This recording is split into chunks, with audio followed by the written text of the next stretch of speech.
भाइयों राम राम। भाइयों, इस लेक्चर में हम आर्मेनिया और अज़रबैजान का जो करंटली कॉन्फ्लिक्ट हो रहा है उसके बारे में डिस्कस करेंगे। और हम इस चीज़ में एक बार ये भी डिस्कस करेंगे कि जो वर्ल्ड की अदर कंट्रीज़ हैं उनका क्या स्टांस है इसके बारे में, कौन सी कंट्री करंट में आर्मेनिया और अज़रबैजान में से किसको फेवर कर रही है, और हम आर्मेनिया और अज़रबैजान की जो जोग्राफिकल उनकी जो बाउंड्रीज़ हैं, जोग्राफिकल जो उनकी फिगर्स हैं, उनको एक बार शेयर करेंगे। और उनकी कैपिटल करेंसी, उनके प्राइम मिनिस्टर, प्रेसिडेंट, कितनी पॉपुलेशन है उनकी, और कौन सा उनका जो रिलीजन है वो जर्नली फॉलो करते हैं, उनकी जो नेबरिंग कंट्रीज़ है उनके बारे में डिस्कस करेंगे। फिर और भी अदर फैक्ट्स हैं उनको हम डिस्कस करेंगे। और फिर हम एक चीज़ ये देखेंगे कि इंडिया आर्मेनिया और अज़रबैजान के कॉन्फ्लिक्ट को कैसे देखती है और इंडिया कौन सी कंट्री को फेवर करती है। देखिए, सबसे पहले हम एक बार आर्मेनिया और अज़रबैजान के अस्तित्व के बारे में बात करते हैं कि कैसे ये कंट्रियाँ अस्तित्व में आई। तो देखिए, आप सभी को पता होगा कि पहले यूएसएसआर नाम का एक ग्रुप था, उसमें रसिया सबसे बड़ी कंट्री थी। तो देखिए 1991 में, दिसंबर 1991 में सोवियत यूनियन जो था वो कोलैप्स कर गया। और उसके बाद जो थी 15 कंट्री अस्तित्व में आई, जिनमें से 15 कंट्री इस प्रकार हैं: Armenia, Azerbaijan, Belarus, Estonia, Georgia, Kazakhstan, Kyrgyzstan, Lithuania, Lithuania, Moldova, Russia, Tajikistan, Turkmenistan, Ukraine और उज़्बेकिस्तान। अब देखिए, अब इसमें जो हमारा मेन कंसर्न होगा वो आर्मेनिया और अज़रबैजान की हम बात करेंगे। करंट में इन कंट्रीज़ में कॉन्फ्लिक्ट चल रहा है। तो देखिए, पहले हम एक बार देख लेते हैं आर्मेनिया कंट्री के बारे में। तो देखिए, आर्मेनिया कंट्री के बारे में अगर हम देखते हैं तो आर्मेनिया के, अगर आप देखते हो ऊपर की साइड में, तो ये जॉर्जिया से अपनी बाउंड्री शेयर करता है। इसके पश्चिमी साइड में आपको तुर्की देखने को मिलेगा, टर्की देखने को मिलेगा। और आर्मेनिया के अगर आप दक्षिण साइड में देखोगे तो आप देखोगे कि ईरान कंट्री है। और अगर आप पूर्व साइड में या उत्तर पूर्व साइड में जाओगे तो रसिया कंट्री है। ठीक है जी।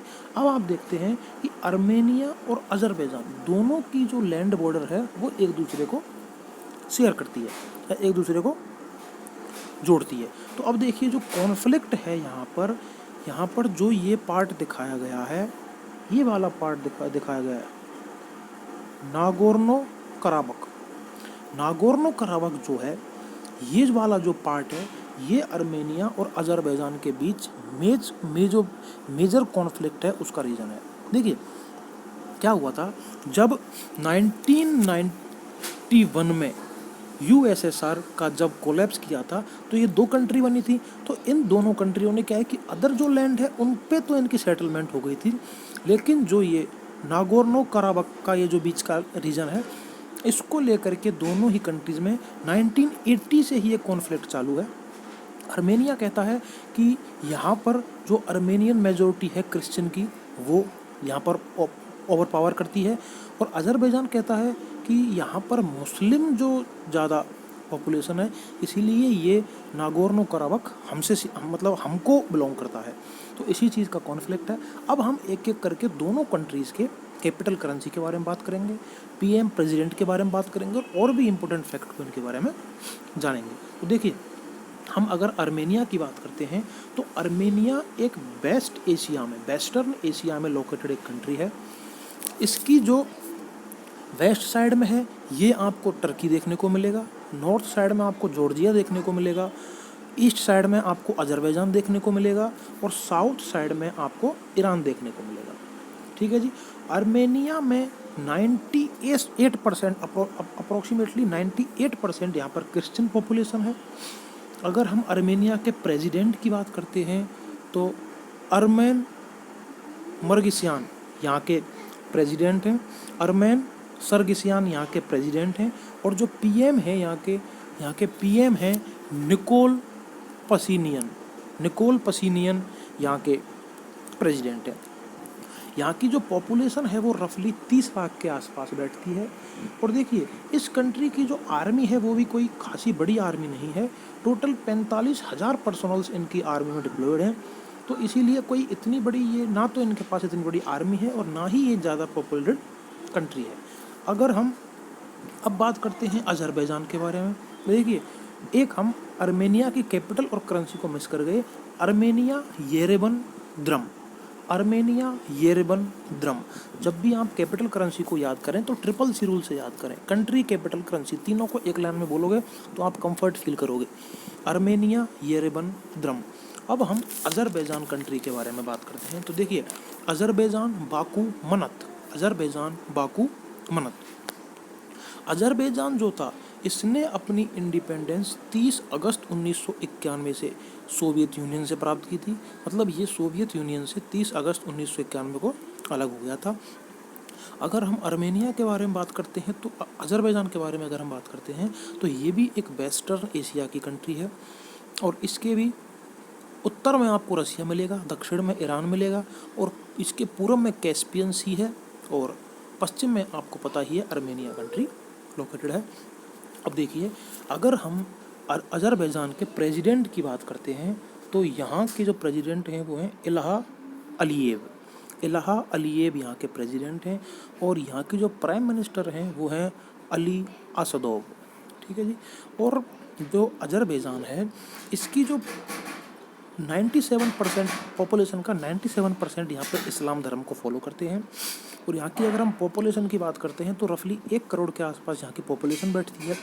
और यहाँ की जो आर्मी है वो आर्मेनिया के कंपैरिजन में थोड़ी बड़ी आर्मी है, क्योंकि इसकी जो आर्मी है वो रफली 1,25,000 के आसपास की इनकी आर्मी की स्ट्रेंथ है।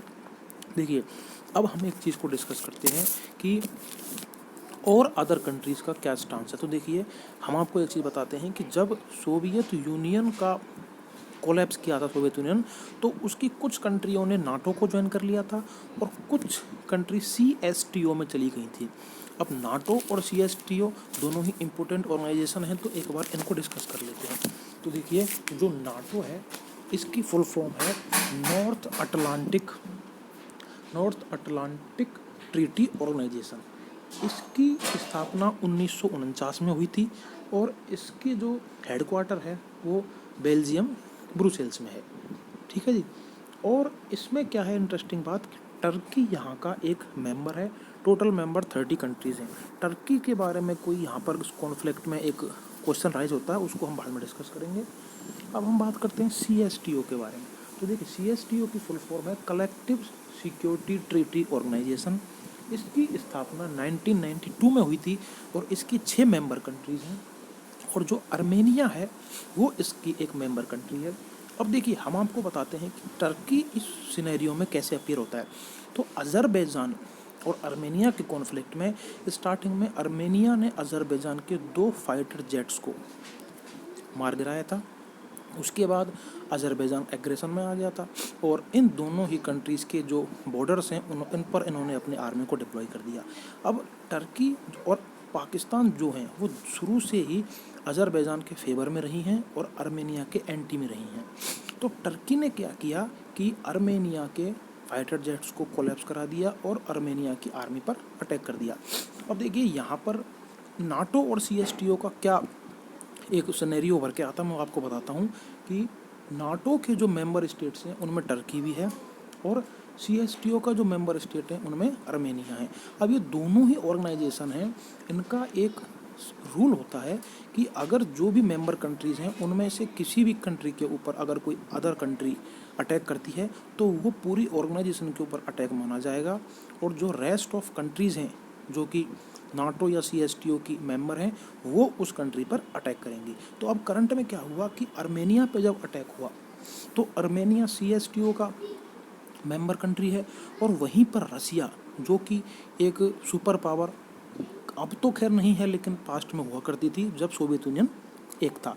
तो क्या हुआ कि आर्मेनिया रसिया के पास गया कि अगर CSTO का जो एग्रीमेंट है उसके अनुसार अगर किसी कंट्री पर अटैक होता है तो वो पूरी ऑर्गेनाइजेशन पे अटैक माना जाएगा। तो रसिया से आर्मेनिया ने इस चीज़ के लिए कहा कि आप इस चीज़ में कोई एक्शन लीजिए, लेकिन रसिया ने उसमें एक्शन लेने से मना कर दिया क्योंकि इसका एक रीज़न यह है कि टर्की जो है वो नाटो का सदस्य है और नाटो में अमेरिका, USA, जो USA अमेरिका है, UK, जैसी सुपर पावर हैं, तो रसिया इसमें डायरेक्ट कॉन्फ्लिक्ट में नहीं आना चाहता था, इसीलिए उसने इस चीज़ को मना कर दिया। अब हम एक बार बात करते हैं नागोर्नो काराबख, जो डिस्प्यूटेड लैंड है आर्मेनिया और अज़रबैजान के बीच में, उसके बारे में एक बार हम ओवरव्यू लेते हैं। देखिए, ये एक माउंटेनियस रीजन है नागोर्नो काराबख जो है, और ये 4400 स्क्वायर किलोमीटर में फैला हुआ है। देखो, इसमें ट्रेडिशनली जो हैं वो क्रिश्चियन, जो आर्मेनिया के क्रिश्चियंस हैं वो भी यहाँ पर रहते हैं, और जो अज़रबैजान के मुस्लिम टर्क्स हैं वो भी यहाँ पर रहते हैं। लेकिन जब ये सोवियत यूनियन के टाइम में था, तो इसको क्या किया गया था, एक ऑटोनोमस रीजन बना दिया गया था अज़रबैजान के मतलब उसके जुरिडिक्शन में, कि अज़रबैजान इसको एक तरह से ओवरव्यू करेगा और ये एक ऑटोनोमस रीजन होगा। लेकिन बाद में क्या हुआ कि बाद में 1980s आते आते आर्मेनिया और अज़रबैजान के बीच में कॉन्फ्लिक्ट चालू हो गए, और एक स्टडी में ये बताया गया है कि यहाँ पर 1990 से अब तक 30,000 जो सिविलियंस थे दोनों ही साइड के, आर्मेनिया और अज़रबैजान, वहाँ के मारे जा चुके हैं। ठीक है जी। अब एक चीज़ देखिए कि यहाँ पर टर्की का नाम आया है, तो टर्की भी हमारे करंट अफेयर की टॉपिक के लिए इम्पोर्टेंट बन जाता है। तो हम एक बार टर्की के भी कंट्री कैपिटल करेंसी को देख लेते हैं, और इसके जो प्रेसिडेंट प्राइम मिनिस्टर हैं उनको जनरल ओवरव्यू ले लेते हैं, क्योंकि ये एक करंट अफेयर का टॉपिक है। तो देखिए, टर्की अंकारा लीरा, और यहाँ के जो प्रेसिडेंट हैं वो है RT एर्दोगन, जिनकी फ़ोटो आपको स्क्रीन पर दिख रही है, यही है एर्दोगन। ठीक है जी। और जो यहाँ के वाइस प्रेसिडेंट हैं वो हैं फुआत ओक्टे। ठीक है जी। अब ये डिस्कस हो गया हमारे स्टैटिक फैक्ट्स के बारे में। आर्मेनिया और अज़रबैजान का हमने स्टैटिक फैक्ट्स और उनकी कैपिटल करेंसी को डिस्कस कर लिया। अब हम देखते हैं कि जो अदर कंट्रीज़ हैं वो कैसे इस कॉन्फ्लिक्ट को देखती हैं। तो ऑर्गेनाइजेशन ऑफ इस्लामिक कॉरपोरेशन है, जो OIC है, वो इस कॉन्फ्लिक्ट में अज़रबैजान के साथ में खड़ी होती है, और आर्मेनिया को बिगेस्ट थ्रेट कहती है in the peace of region. मतलब रीजन में वो आर्मेनिया को बहुत ही बड़ा एक एनिमी मानती है। अब हम बात करते हैं कि पाकिस्तान इस पूरे कॉन्फ्लिक्ट में कैसे सपोर्ट करता है और क्या उसकी स्टेटमेंट है। तो देखिए, पाकिस्तान जो है वो आर्मेनिया को एक कंट्री ही नहीं मानता है।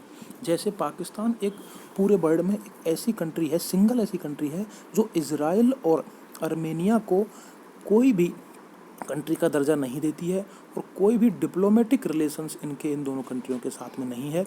तो पाकिस्तान भी अज़रबैजान को सपोर्ट करता है, और आर्मेनिया की मीडिया के द्वारा ये बताया गया था कि अज़रबैजान की आर्मी में कुछ पाकिस्तानी आर्मी के पर्सनल्स को भी देखा गया था। ठीक है जी। तो अब हमने बात की कि अदर कंट्री इसको कैसे फेवर करती हैं। हालांकि फ्रांस जो है, फ्रांस भी एक नाटो का सदस्य है, और टर्की भी नाटो का सदस्य है, लेकिन फ्रांस और टर्की की जो दोनों के विचार हैं इस कॉन्फ्लिक्ट को लेके वो डिफ़र करते हैं। आर्मेनिया के साथ में फ्रांस सपोर्ट करता है, जबकि अज़रबैजान के साथ में टर्की सपोर्ट करता है, और फ्रांस और टर्की दोनों ही नाटो के सदस्य हैं। ठीक है जी। अब ये डिस्कस हो गया कि अदर कंट्रीज़ हैं इस कॉन्फ्लिक्ट के बारे में कैसे देखती हैं। अब हम एक बार इस चीज़ को वो करते हैं। देखिए, हम आपको एक बार मैप में दोबारा से दिखाते हैं कि कॉन्फ्लिक्ट पर कौन से रीजन को लेकर है। तो ये आपको दिख रहा है नागोर्नो काराबख, जो कि आर्मेनिया और अज़रबैजान के जस्ट बीच में है। ये कॉन्फ्लिक्ट का रीज़न है, क्योंकि ये जब से USSR का बाइफर्केशन हुआ है तब से ही ये कॉन्फ्लिक्ट का रीज़न बना हुआ है, क्योंकि किसी भी कंट्री ने इसको कम्प्लीटली मतलब एक तरह से ना तो ऑटोनोमस रीजन माना और ना ही इन्होंने अपनी कंट्री का हिस्सा माना। बाकी ये स्टार्टिंग से ही इस चीज़ में फंसे हुए हैं कि अज़रबैजान कहता है कि यहाँ पर मुस्लिम मेजोरिटी ज़्यादा है, इसीलिए ये अज़रबैजान से बिलोंग करता है। आर्मेनिया कहता है कि यहाँ पर क्रिश्चियंस ज़्यादा हैं, इसलिए ये आर्मेनिया से बिलोंग करता है। देखिए, अब ये हो गई अदर कंट्रीज़ के बारे में कि वो कैसे इस कॉन्फ्लिक्ट को देखते हैं। अब हम इंडिया के बारे में बात करते हैं। देखिए, इंडिया जो है उसके लिए आर्मेनिया भी एक इम्पोर्टेंट कंट्री है, क्योंकि इंडिया ने अभी कुछ जो आर्मी के जो आप एक तरह से मतलब जो हमारे आर्मी यूज़ जो हमारे यूटेंसिल्स होते हैं, जो एक तरह से जो भी आर्मी में यूज़ किए जाने वाले जो भी आर्म्स एंड वेपन्स होते हैं, वो इंडिया ने आर्मेनिया को अभी सप्लाई करना स्टार्ट किया, और फ्यूचर में इंडिया बहुत ज़्यादा एक्सपोर्ट करेगा आर्मेनिया को, तो इसीलिए इंडिया आर्मेनिया से भी अपने रिश्ते नहीं बिगाड़ना चाहता है। और अज़रबैजान के बारे में अगर हम बात करते हैं तो अज़रबैजान जो नेचुरल गैस और नेचुरल जो प्रोडक्ट्स होते हैं पेट्रोलियम, और उसका एक बहुत बड़ा फ्यूचर में बहुत ही बड़ा एक्सपोर्टर बन सकता है। तो इंडिया उससे भी अपने कॉन्फ्लिक्ट नहीं करना चाहता है। तो इंडिया अभी तक इस कॉन्फ्लिक्ट को लेकर बिल्कुल ही न्यूट्रल है। वो किसी भी कंट्री के एंटी और किसी भी कंट्री के फेवर में कोई स्टेटमेंट नहीं दे रहा है। तो भाइयों, ये थी नागोर्नो कराबाख, जो कि आर्मेनिया और अज़रबैजान के बीच में एक बहुत ही बड़ी कॉन्फ्लिक्ट का रीज़न बना हुआ है। बाकी जो भी और अदर जो करंट अफेयर्स के टॉपिक हैं उनको हम अदर वीडियोस में डिस्कस करेंगे। और भाइयों, अभी मेरी अगली जो वीडियो आएगी वो अटल टनल पर आएगी, जो कि करंट में पीर पंजाल रेंज में रोहतांग दर्रे के पास में बनकर तैयार हुई है हिमाचल प्रदेश में। नेक्स्ट वीडियो हम उसके बारे में करेंगे। तो भाइयों, अगर आपको वीडियो अच्छी लगे तो इसको लाइक करें, चैनल को आप सब्सक्राइब भी कर सकते हैं, और अगर आप चाहो तो वीडियो को शेयर भी कर सकते हैं। जय हिंद, जय भारत, राम राम भाइयों।